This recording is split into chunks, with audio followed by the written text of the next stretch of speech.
Не будет свежего воздуха. Прошу вас расстегнуть воротничок и ослабить пояс. Ноги соедините, руки опустите. Alors, savoir si est-ce que je suis pour, est-ce que je suis contre, c'est comme si demander est-ce que je suis pour ou contre le loup, est-ce que je suis pour ou contre la chasse. Voilà, dans mon métier d'accompagnateur en montagne, je suis, entre guillemets, mon métier c'est un trait d'union entre tous ces acteurs du territoire. Il faut juste, si on regarde de manière binaire ou manichéenne, voilà, je pense que la solution elle n'est pas là. La solution c'est pas être tout pour ou tout contre. À mon avis, c'est une vision un petit peu simpliste de notre société. Notre société elle est multiple.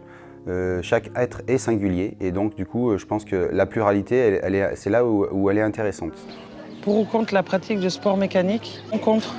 Parce que je pense que écologiquement déjà ça fait beaucoup de bruit. Ensuite ça pollue, tout ce qui est voiture, moto. Moi je préfère quelque chose de plus écologique comme le vélo, la marche, quelque chose de plus doux quoi. Moi, je suis pour le rallye, déjà pour l'activité locale et pour les commerçants, pour les gîtes, pour le Royan, le Vercors. Ça mène du monde. Moi, je suis très voiture. J'aime ça. Alors, je ne suis pas contre, mais il faut qu'on ferme les routes. Ah, moi, je suis plutôt contre. Mais après, ça reste plutôt quelque chose de symbolique. Alors déjà, on est dans le parc du Vercors, on est censé quand même préserver un petit peu nos paysages, etc. Et puis deuxième chose, je pense qu'il va falloir passer à autre chose, qui est un déplacement rapide et individuel à base de moteurs thermiques et tout ça, quoi. Alors contre. Après, voilà, je dose parce que je comprends très bien que les gens qui sont passionnés de sport mécanique ont envie de découvrir le Vercors par leur passion, quoi. Donc question difficile, je trouve. Alors je dirais ne se prononce pas, je me suis jamais posé la question. Alors moi j'ai une réponse immédiate, intuitive, qui est non.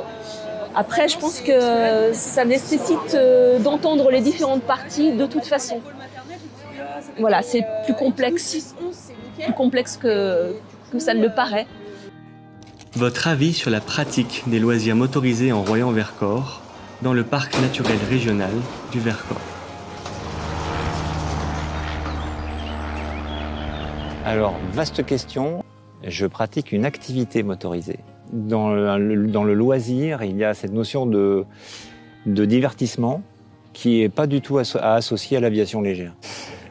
Je veux vraiment opposer cette activité à une activité de loisir. Parce que autant les passagers que l'on emporte peuvent être dans le divertissement quand on les emmène en avion, autant le pilote, lui, n'est pas dans le divertissement. C'est une activité qui est exigeante, qui est surveillée et contrôlée. Et vous l'avez entendu de la part d'un instructeur, si quelqu'un enfreint une règle, eh bien on peut l'arrêter de vol immédiatement. C'est-à-dire qu'il peut ne plus être autorisé à voler sur le champ. Et on n'a pas besoin de la police ou de la gendarmerie pour le faire. C'est une sanction qui vient en interne. Et elle est vraiment à différencier de toutes les autres activités que je connais. J'en vois pas d'autres. J'ai vu tout le spot publicitaire l'année dernière qui a été fait par la région, sur la Drôme, cette région de nature, machin, etc. Et du coup, je vois pas pourquoi on vient polluer en fait avec du sport automobile dans une zone qu'on revendique et qu'on vend comme un sport naturel. Alors, et je n'ai rien contre les sports automobiles.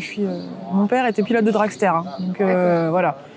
Et j'ai des parents motards, donc je suis pas du tout. Ноги соедините, руки опустите.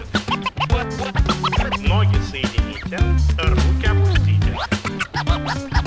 Ноги соедините, руки опустите.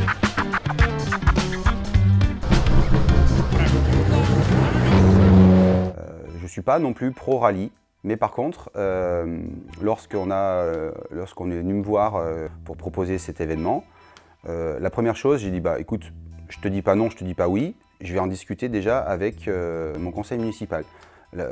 Moi, le principal, c'est la démocratie. J'en discute avec les gens de mon conseil. C'est pas qu'on était pour ou contre, on s'est dit on n'est pas foncièrement pour le rallye, mais par contre, c'est un événement qui peut au moins faire une animation sur le village et ça peut être sympa. Sachant que si un autre jour on nous propose d'autres choses, on sera aussi bienveillant avec les autres. Évidemment contre, soyons à pied et en vélo et arrêtons ces bruits qui nous polluent tous les jours. Ben, moi pour, il n'y a pas de problème. Qu'est-ce qui dérange la population dans le sport mécanique? C'est ça aussi qu'il faudrait savoir. Quel est le postulat? Est-ce que c'est le bruit? Est-ce que c'est parce qu'on supprime le fait de notre liberté de pouvoir accéder ou pas à notre domicile? C'est ça? C'est le fait que les routes après soient noires de gomme et de particules de plaquettes de frein? C'est quoi en fait? Qu'est-ce qui dérange? Tout le monde pollue sur cette planète malheureusement. L'activité humaine est une activité polluante. Le tout, c'est de polluer le moins possible dans l'activité qu'on a. Et franchement, je trouve que l'aviation légère fait beaucoup d'efforts et surtout a conscience de ça. C'est une population qui a une connaissance de ce que c'est que l'énergie. On gère l'énergie. C'est-à-dire qu'on a une quantité d'énergie au départ et on doit arriver avec le maximum d'énergie encore dans les réservoirs. Donc à partir de ce moment-là, ça nécessite de bien comprendre ce que c'est que l'énergie. Et c'est une notion qui n'est pas facile quand on n'est pas scientifique ou quand on ne pratique pas une activité dont la quantité d'énergie est sensible et limitée. Je suis pilote professionnel et on pourrait presque dire pilote de transport en commun puisque je pilote des avions de ligne. Ça s'explique pas, ça c'est une sensation de liberté, on se sent léger, c'est puissant, ça s'explique pas. La moto c'est quelque chose, quand on est dessus, on vit autrement. Oui, bien évidemment qu'il y a un impact sur l'environnement.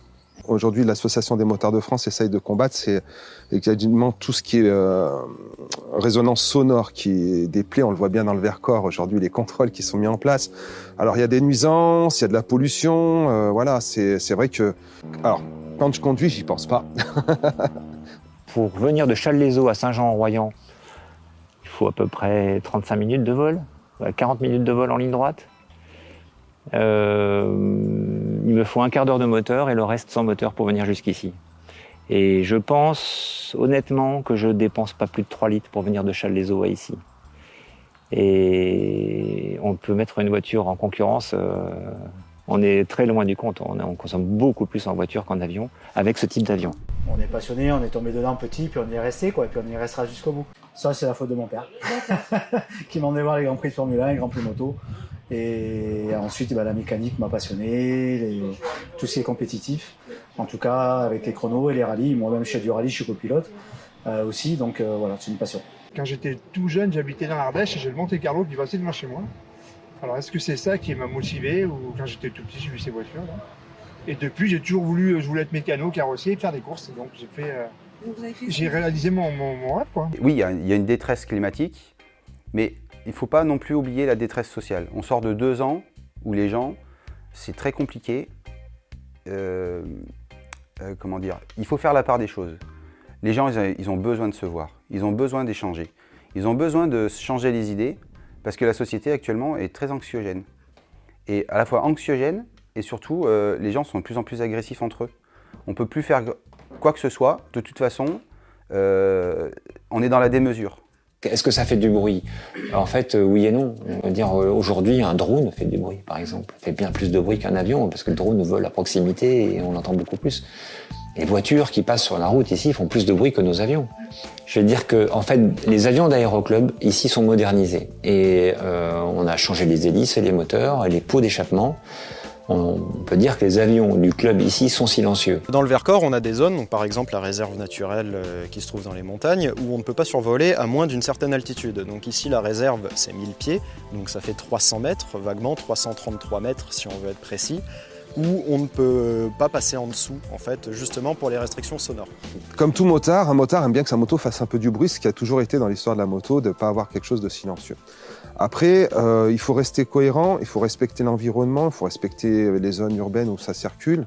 Donc aujourd'hui, moi je suis pour qu'on mette aux normes des pots d'échappement qui soient conformes à la législation et que les motos ne fassent pas forcément du bruit infernal. Alors ça peut se comprendre, quelqu'un qui a une belle Harley Davidson, il aime bien son pot.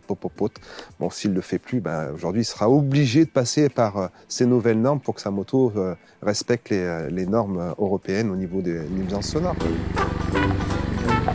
On a toujours une image du motard, un peu du bourrin qui va toujours aller vite.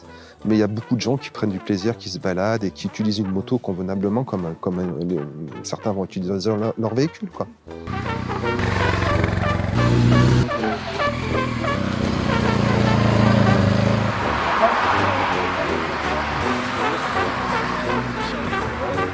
C'est le motoclub qui organise et puis c'est un plaisir de se retrouver et de rouler ensemble. On part faire une balade à peu près 300 km sur la journée. On va aller chercher le soleil du côté de l'Ardèche. Des conditions pour rouler en groupe qui sont importantes, ne pas être les uns derrière les autres trop près. Toutes nos motos sont entretenues régulièrement et on veille à ce qu'elles le soient puisque c'est pour nous un élément primordial de sécurité. Notre intégrité prime avant le plaisir de la moto. Je suis la conjointe d'un des coureurs. Lui, c'est sa passion. C'est son métier, c'est sa passion. Il est dedans depuis des années. Et du coup, ça fait partie du principe aussi de suivre son conjoint.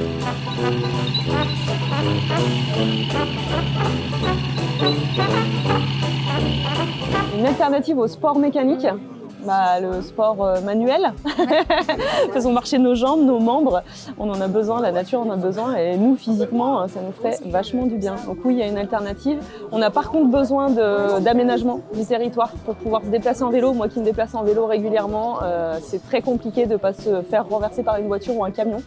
Donc on a besoin d'avoir des espaces dédiés au vélo et aux piétons. Si on pouvait juste se parler, on évite beaucoup de problèmes.